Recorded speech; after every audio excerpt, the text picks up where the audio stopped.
It only took 16 weeks for some injuries to make the waiver wire actually interesting. Obviously, we'll talk about the drops, the ads, and the defensive streamers. Super important this time of year. Starting off with the drops, you can drop any Washington running back not named Brian Robinson. Robinson's fully healthy. Even if you were to go down in week 16, then at that point, week 17, it's a running back by committee where you're not interested in anybody. If you picked up Juwan Johnson as an interesting streaming option with no receivers healthy in New Orleans, I think you can probably go ahead and cut loose. Really, the offense is just not good enough for anybody to be viable here. Maybe Miller is an interesting pickup. We'll talk about him later on. Elijah Moore can be a drop if you have no Jameis Winston. Winston gets benched in this game. I thought Elijah Moore was interesting this past week because you had no David Njoku. At the same time, you had no Cedric Tillman. While Winston's been a horrendous real-life quarterback, in fantasy, he is putting up passing volume, but frankly, doesn't matter. If Jameis Winston's done in this offense and possibly Tillman or Njoku come back this next week, no way in hell I'm starting Elijah Moore over the next 2 weeks. Go ahead and let him go. Nick Westbrook-Ikhine, a perfect example of what to learn from going into the future of what a trap wide receiver off the waiver wire looks like. This is a receiver that had done nothing through his entire NFL career, was 27 years old, and had one game with more than 6 targets in one of the league's worst offenses. So yes, he gets lucky with a couple touchdowns, but fundamentally, touchdowns are extremely volatile. There'll always be a player that has a small little stretch of games where he's scoring TDs, and if the underlying volume does not support it, if the offense does not support it, it will come crashing down. In perfect matchups over the past 2 weeks against Jacksonville, and since he does not get the job done with less than 3 points in both games, no way in hell you're starting this dude next week or the week after. You can drop any Cowboy not named Rico Dowdle or CeeDee Lamb. In reality, if the Cowboys are dropping 30 points against Carolina Panthers and there's not a single player other than Lamb or Rico Dowdle that are viable in this offense, when the offense comes back down to earth this next week, can you start Brandon Cooks? Can you start Jake? No. Let go of them. Not interesting. There are only 2 players you can start in Dallas. In New England, there's pretty much nobody you can start. Maybe I'm desperate. And this week, I am starting Ramondre Stevenson to try to get to my fantasy football championship. But definitely can't start any of the receivers, spreading the ball out too much, not enough passing volume. And fundamentally, you actually have a high target share going over to the tight end position. And then you can also drop any Jets running back not named Breece Hall. Looks like Breece is back. And even in a game where Breece is back, and you have the Jets dropping the highest points they've scored all season, still, no running backs here in New York are viable. And we saw even with Hall missing, best case scenario, you have a committee running back between Isaiah Davis, Braylon Allen, no real upside. Now, going over to the ads, there may actually be a few interesting players. The first guy I want to look at is going to be Jerome Ford. With Jerome Ford, clearly the news is Nick Chubb done for the year. Dunskies. Now, doesn't really help my underdog teams. I actually thought Nick Chubb would have had some upside weeks 15, 16, 17. Couldn't have been more wrong on that. RIP. But Jerome Ford maybe steps in and maybe Ford gets you something. In a really tough matchup against Kansas City Chiefs, where you only had a total of 9 opportunities, he does drop 18 fantasy points. Now, of course, reasonably, can you expect Jerome Ford in the Cleveland offense to be averaging 12 yards per carry, 10 yards per target going into the future? Hell no. We all know the efficiency will come dramatically down. But the reason why Jerome Ford is my number 1 pickup this week is he is actually startable going up against the Cincinnati Bengals. Week 16, the Cleveland Browns are playing the worst defense in the NFL. Jerome Ford's not going to be a feature back. He will lead this committee, but Ford does have a receiving skill set where you can go back and look earlier in the season where this is a running back that had a couple games with 7 targets. Now, of course, I don't want to come out here and try to sell you that Jerome Ford is some league-winning running back. We had him earlier in the year, with only 2 games higher than 15 fantasy points, despite the fact that this was a situation in which you had no Nick Chubb in that backfield.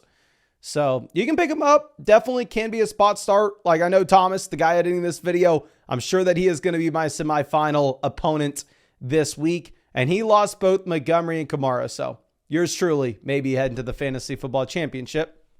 Praise the Lord. He may be starting Jerome Ford, and I actually may be a little bit concerned about it. Big thing is because this is going to be a really easy matchup against the Cincinnati Bengals, and Ford does have some receiving usage. Now, going over to a running back with Kendre Miller. What's actually funny is my opponent also lost Alvin Kamara. Fantasy football loves you boy this year. But anyway, you're looking at a running back that is in a garbage offense and doesn't really have a receiving role. The reason Alvin Kamara was an elite fantasy asset is it did not matter for Kamara in particular if the Saints offense was garbage and Alvin Kamara was not able to score rushing touchdowns. The last time you had a rushing touchdown for Alvin Kamara was back in week 6. Yes, in week 6. Is this Kamara's fault? No, it's primarily the fault of the Saints offense. However, Kamara was still every single week a borderline top 5 running back in my rankings. And the reason for this is you go through and you look at the targets. I mean, since week 4, 9, 8, 8, 7, 11, 9, 6, 4, 6, 5, 5. That's why Kamara was elite, because he was able to go through and give you wide receiver production with a little rushing added on. Miller is not going to have that wide receiver production. Miller has 1 receiving yard this season. You can go through and you can look at what he gave you last year. And last year, this is a running back that at the very most, he had a single game with 4 targets. You go back to TCU, he was not a pass catcher. Now, of course, he's still one of the most premium handcuff running backs in the league at the moment because the guy in front of him just went down and they have nobody else to go to in this offense. So Miller's going to be the back in New Orleans. The thing is, you play Green Bay in week 16. We don't know if Kamara is for sure going to miss week 16, week 17. Whereas with Ford, we obviously know Nick Chubb's going to miss. So if I had to pick between the two, I'm going to go with Ford, and Ford would be the guy that I'd rather start this week. Now, looking over at Tajee Spears. With Spears, you would have thought that maybe Tony Pollard got injured, and you ended up seeing Tajee Spears coming through and stepping in with a massive workload where he had 20 opportunities, and that's how he was able to drop 27 fantasy points. Nope. The dude had 5 rushing yards. The dude had 4 carries. He did everything as a receiver. He had 2 touchdowns as well. But realistically speaking, this is still going to be a running back by committee. Now, maybe Spears is expanding his role in this backfield, and the big thing that Spears is showing is if this Tony Pollard ankle injury has any shot to hold Pollard out this next week against Indy or in week 17 against Jacksonville, then Spears, because he'll have the receiving skill set, most likely will be a must-start running back. But at this point, looks like Pollard is going to be playing, and for that reason, you have to have Spears below Ford and Miller in your pickups.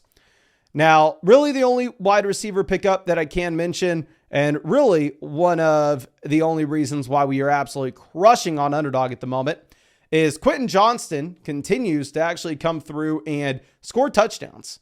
Now, I know maybe I'm going to seem like a fraud going through and going, oh, Nick Westbrook, Akine, drop him, but pick up Quentin Johnston because Johnston's scoring touchdowns.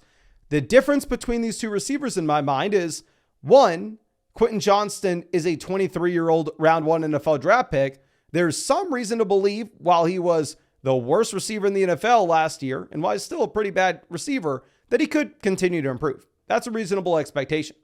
The second thing with this as well is this is a good offense. This will be an offense that has continued trips to the red zone. This will be an offense where touchdowns are more available than what you're going to have in Tennessee for these receivers. Now, again, am I sitting here and going, oh my gosh, Quentin Johnston's a league-winning receiver that you need to play this next week? Nope. Similar to the Tajee Spears light. I mean, if Ladd McConkey were to miss this week, I would say, oh yeah, you can probably start Johnston. I'll probably rank him as a wide receiver 3. But the reality is Ladd's probably going to play. So Johnston's probably not that exciting. We can go over and look at Brenton Strange. Now, Strange will be the tight end that everybody rushes out there to go grab. The man's coming off of a 12 target, 11 reception, 73 receiving yard game. And with those 18 fantasy points, this means Brenton Strange is now the 6th highest scoring tight end all season. Yes, that is how bad the tight end's position has been this year. And I'm sure you are in pain like I am, or hopefully Laporta can continue to carry us. Please, Laporta. But anyway, I know y'all are going to be excited because of this game, but I just want to pump the brakes a bit. because we've seen Strange with no Evan Ingram in the past. We go back to weeks 2, 3, 4, 5. This is a tight end that was seeing about 70+% of the snaps in this offense because you had no Ingram. And in this stretch, the dude averaged about 4 targets a game. Now, of course, I do want to point out that you had healthy receivers when that was going down. You had a healthy Kurt. You had a healthy Brian Thomas. So yes, Strange should see the target share go up in this offense. Of course, you saw it this past week. But at the same time, you are going to have to deal with the fact that this is one of the worst offenses in the NFL. Now, yes, Mac Jones had passing volume against the Jets this week, but all I'd say is a blind squirrel finds a nut every once in a while. Now, Kenneth Gainwell will be our next pickup. If you're looking at Gainwell, he could easily move up to the number 1 spot on this list. But what would you need to see for that to happen? You would need to see Kenneth Gainwell come through and be the starting running back for the Eagles. You would need to see Barkley miss.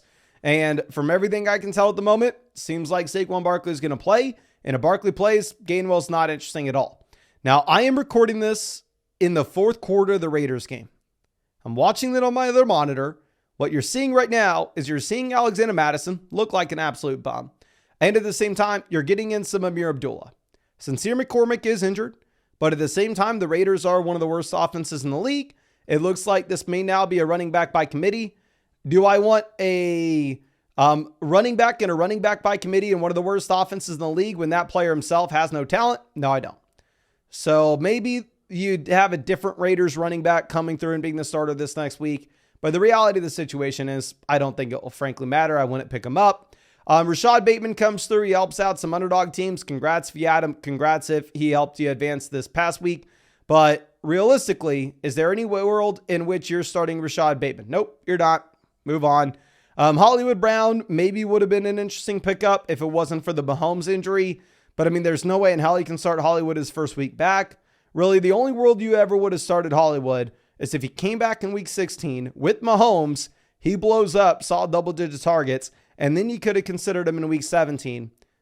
Looks like that's a lot less likely now. I'm going over to Stone Smart. Maybe you can stream him at tight end. Decent offense. He had some targets this week. Don't pick up Jalen Coker. Don't pick up Malik Washington. I know, yes, Waddle's injured, but ultimately, if you have Malik Washington stepping in, does it matter? Could you ever start this dude unless it's a deep dynasty league? No. In your regular redraft league, better off just leaving him on the waiver wire. You're not starting him over the next 2 weeks anyway.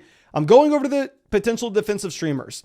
The Falcons just took a dump on the Raiders Monday night. Like I said, there's about 7 minutes left in this game. So maybe the Raiders pull something off at the end. We're not expecting it. And the Falcons get to go up against the New York Giants this next week. The Giants are dunskies. The Giants are the worst team in the NFL.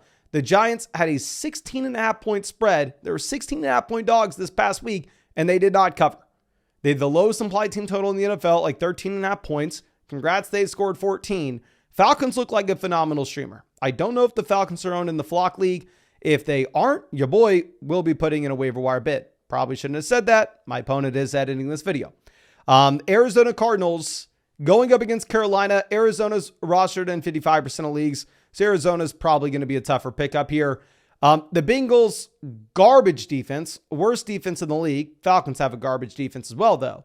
But the Bengals dropped a bunch of points with Will Levis turnovers this past week, and now they get the Cleveland Browns. And this is a Browns team that has been absolutely decimated.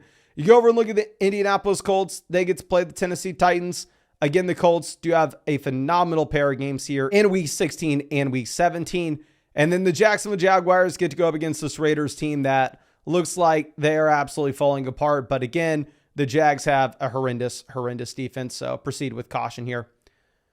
But I think that's all I got for you. Again, I really do appreciate you. Really hope that you are still in it. Really hope you have a shot to win week 16 and we can make it to the Fantasy Football Championship together in week 17. And if y'all are not already, head over to the Flock League YouTube channel. Root for your boy. It's a big one. And yeah, you better be rooting for us in week 16 because if I lose, I'm rage quitting and we're probably deleting the channel.